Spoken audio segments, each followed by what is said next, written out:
पट्टियों से लिपटे हाथ के साथ ये नौजवान है गुलिस्तान जौहर का रिहायशी, जिसे जख्मी हालत में अस्पताल लाया गया तो तफ्तीश के लिए पुलिस भी पहुंच गई। पुलिस को अपना बयान रिकॉर्ड कराते नौजवान का कहना था कि उसे मोटरसाइकिल सवार ने रॉड के वार करके जख्मी किया।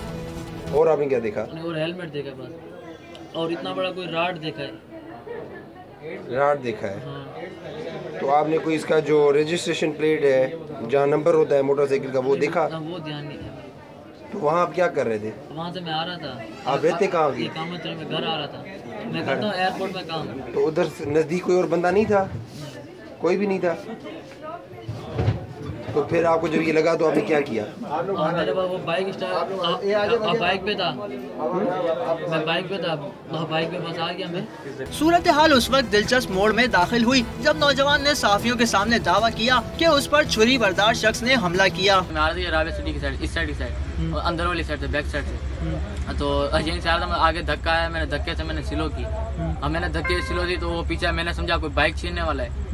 तो वो पता चला तो वो छुरी लेके आया, इतनी बड़ी छुरी थी वो, मतलब वो छुरी आके मुझे यहाँ पर मारने लगा था। तो मैंने हाथ आगे कर लिया। भाई हाथ आगे क्या, तो अजय से मारते निकल गया। मैंने उसको पीछे देखा है, मतलब एक लाल कलर में 125 थी, लाल कलर में, उसकी आवाज नहीं थी 125 की, उसकी आवाज बंद थी।